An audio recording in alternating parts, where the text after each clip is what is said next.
Université du très haut débit, on passe sur le stand de Firalp. Bonjour. Bonjour. Bonjour et merci beaucoup de nous recevoir Bertrand Allouin, vous êtes le président du directoire du groupe. Tout à fait. J'ai une première question. Aujourd'hui vous travaillez sur la construction, la maintenance des réseaux.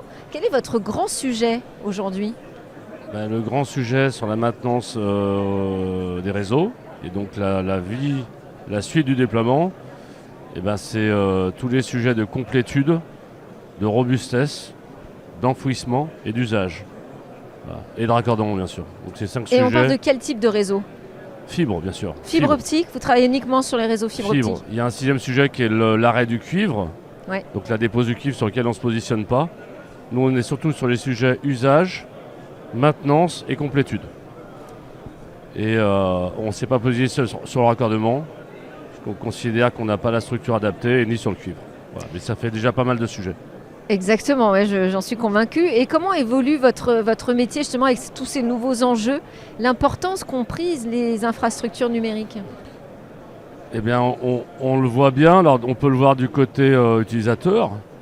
On voit bien que la demande est croissante, que le besoin appelle l'outil, les moyens supplémentaires augmentent le besoin. Et puis on le voit de notre côté, nous, côté installateur, où il y a une énorme vague de déploiement. Et puis maintenant, justement, l'évolution, ça va être mettre des photons, de la lumière dans ces fibres, éclairer les fibres, et justement répondre aux besoins croissants de la population, des usagers, sur tout type de marché. Voilà. Avec cette composante qui ne doit pas simplifier le travail, qui est l'impact environnemental du numérique, on en parle beaucoup. Comment est-ce qu'on fait pour rester éco-responsable ? Déjà, il faut quand même un peu filtrer tout ce qu'on entend. Ouais. Parce que oui, il y a de l'impact en termes de besoin d'énergie, mais indirectement aussi, il y a moins de déplacements. Oui. Donc on peut aussi compenser du carbone. Là, il y a un impact direct sur l'énergie, il y a un besoin d'énergie, mais aussi il y a des impacts indirects qui vont faire pour moi baisser le carbone.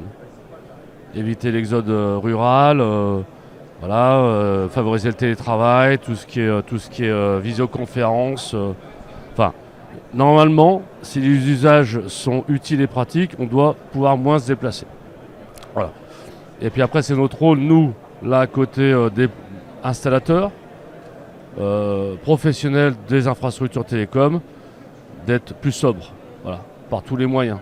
Donc nous, en ce qui concerne, on a un plan de réduction de carbone à l'échelle de notre entreprise, mais quasiment toutes les entreprises adhérentes à Infranum, donc la structure qui nous regroupe aujourd'hui, ont engagé des réductions de carbone sur les scopes 1, 2 et 3.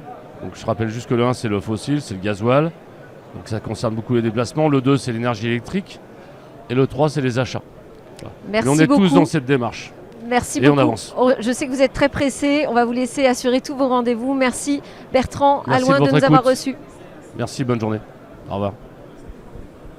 Ce programme vous a été présenté par Infranum, la fédération partenaire des territoires connectés.